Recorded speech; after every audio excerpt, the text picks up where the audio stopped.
15, and his name is Rodney Williams. And thank you, Rodney, for spending this time with your daddy, man. And I often wanted to ask you some things that, especially with your 18 years you've been, working with the Harris County Juvenile Detention Center? No, Harris County Juvenile Probation. Probation, okay, that's the correct name. I work in the detention center currently. So you there with most of those some of those bad kids that do crime, that's where they come now? Yeah, well, that's where the kids come after they've been taken into custody and detention. Okay, when they're underage? Yeah. Okay, and the age is 10 and 17. Anybody under 10 have to be referred to CPS.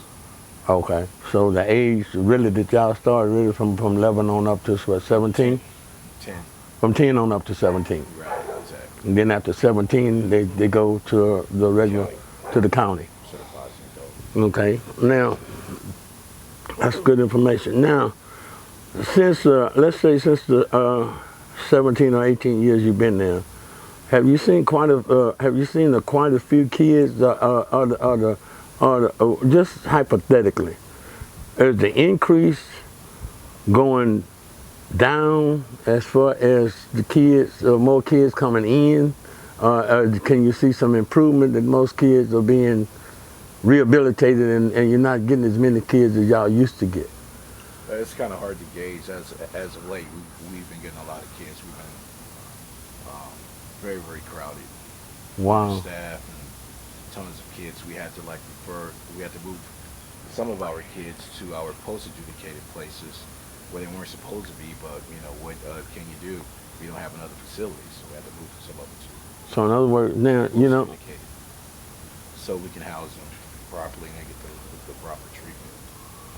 Now, I often wondered, because I never did go to a juvenile detention center as a kid. Now, is it in the morning, do they get up and what kind of activities do they do during the daytime? During school. During school time. Days we get them ready, prepare them for school. We make sure they're clothed, they take care of their hygiene, feed them, and then they get ready for school. Okay, do y'all have a school now that y'all? Yes, we have teachers that actually come in the facilities of the unit. Wow, that's real interesting. And they the kids are just not in their rooms all day sleeping or playing cards or dominoes. They're getting an education. Oh, so when they do go in there, they do get an education. They're not just sitting around there just wasting up valuable time in this. Okay. Yes. So now, are you saying about the overcrowded? Now, at one time, y'all used to, it was quite a few juvenile detention centers. Because I mean, when I was coming up in like West Dallas, and that was like a big one. And then Derry, Ashford. Do y'all, how many, just on the ballpark figure, I don't want to hold you responsible for any other thing. How many facilities do y'all have now? We have quite a few. Detention is detention. That's where we hold the kids until they're given their term, like whether they can go home, whether they have to serve 30 days in the post-adjudicated places. We have quite a few post-adjudicated places like Harris County Youth Village out of Super Texas, where I started off at. We have BBRC. We have Leadership Academy as well. Okay, so y'all do have other facilities that house these kids. But they're post-adjudicated places. Can you explain the post-adjudication? What that means, Ronnie? When they get their time. Oh, okay. After they serve they time for the crime that they have admitted. When they go to court and the judge ordered them to go to a post-adjudicated place. Oh, okay. Or they go home on probation. So in other words, that coming through the court system. Right. Exactly. Mm-hmm. Okay. And after they get through serving their time, then they can get back into going back home to their relatives, to their parents, and absolutely. Y'all can release them. Right. Right. After the courts give y'all that date to release them, then y'all. Exactly. And they have to follow the program. If they don't follow the program, then they're essentially holding themselves back. So the judge's not going to say, I'm going to give you 30 days here at this place. Yeah, that may be so, but if you don't follow the program within 30 days, man, you could be there another 30 days, So maybe 90 days. So it's up to you how he or she is going to equip themselves to follow the program and get a chance to get back out to the free world and possibly get a chance to go back to their home school or public school. now let me ask you this, okay? Um, Mainly when they y'all get the kids up ready to go to like parents, y'all like get them up ready to go to school, make sure they got everything together. And then you said, well, the program is the rules and regulation that y'all have set there at the juvenile detention center. Exactly. Right. And all the other facilities are post adjudicated places. Like I say, they have their rules, which is pretty much the same. But yeah, they still have to follow those rules. And then when they go to court, they have to go. They have to present that whether or not they've been following the program. Or, in other words, they haven't been getting into any fights. They haven't been doing nothing. Once they go to court and the judge ordered them to serve time in one of the post adjudicated places, they don't go back to court again. They through with court. Yes, unless they commit another offense while they're in our facility or the post adjudicated. So, Oh, okay. But they can't go back home now, right? They got to stay in y'all facility until that court date is over. no, they have to stay in the facility until they complete their time. Oh, okay. And then they can go home. Right. Okay. And if they don't cooperate with you guys, which is the officers, then therefore, like you said, they can stay up to another 30 to 90 days. And then there's a lot of instances where the post adjudicated personnel have just exhausted out of all options to deal with that kid and wind up sending the kid back to us. We had to go through the whole process over again.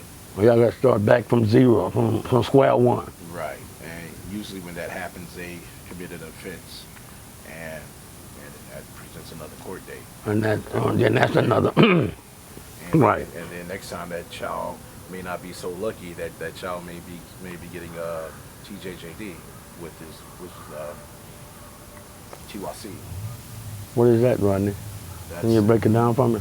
That's as we call it, like they say, it's a facility. It's like a jail. It's like prison for. Oh, it's like a TDC. Yeah. Like a TDC camp. Yeah. Now let me ask I've you. never been there. Yeah, right. So you really don't know, right? But that's out of y'all jurisdiction. They go into. Other words, they didn't got too bad for y'all. What they is that in other I wouldn't words? say bad. They've just, the judge probably think that's the best place for them. Oh, okay. Because everything y'all do is got to be up under the courts. Exactly. Oh, okay. Now I got it. Because I often wondered about that, and and I guess maybe I don't know. With me working one time at Harris County, is it a certain area? I know in Harris County it's 701. Like they keep the kids that do regular, stuff like stealing cars or maybe selling drugs. Do they keep them all together? And the kids, I know in the adult system, and they do y'all have a breakdown on them because of the crime, or y'all just put them all in together, regardless of what their crime is? Yeah, we put them all Classification? Together. We put them all together for the most part, unless the kids came in on the same case where they were co-actors. We separate them. What are co-actors? Well, they came in on the same crime. Like if you and I committed a crime, we both got caught. Okay, so now they second and third time offenders. No, you're not understanding. If you and I got caught doing the crime, we got caught together. We would be separated. Once we came into detention, once they looked us in, get ready to send us to the floor, there would be a notation made that you and I are to remain, keep separate. Oh, okay. If we go to court, that could jeopardize our case. Oh, okay. We get together and plot. Say, hey man, this is what we gonna say when we go to court. This is how it's gonna go down. Oh, okay. So So they keep it separate for if two people go in together on the same crime. Right. So they won't try to mix the court up with some kind of false evidence. Right. Yeah, some false statements, I mean. Right. Oh, okay. Well, you know, man, I really appreciate this, man, because I know because a lot of older people, excuse me, a lot of older people my age, man, they see these kids on TV and they say, golly, man, this kid's 14, 15 years old, he burning up a place, or he done shot somebody, or he done even killed the whole family. Those type of kids, do they isolate them or just, because I know as an adult, you know, they usually isolate people that committed serious crime away from people that have did lesser crime. No, we don't. All right, you know. We do whatever we feel is best for the individual. Okay. And the other individual. So it's not like we have one floor with kids who committed murderer and all those. Okay. It's not like that. And we're, well, by law, we're not supposed to discuss their case anyway. Anyway, regardless, okay. Now, once they tell the kids that during the intake process, like, you know what, I'll explain to them, if you ever feel like you're being exploited, it's part of our agreement. And, you know, we can't talk about their case anytime they feel like one of us is talking about their case or tipping another staff off, or even a kid about that child's case. That kid has right to call TJJD and file a complaint on us. Oh, okay. Who will be dealt with. Right. Right. So yeah, so it's though the kids may commit crimes, they're still human beings and they still have rights. And y'all make sure that they get their rights When they come in the door. when they get in the door, but then they also understand that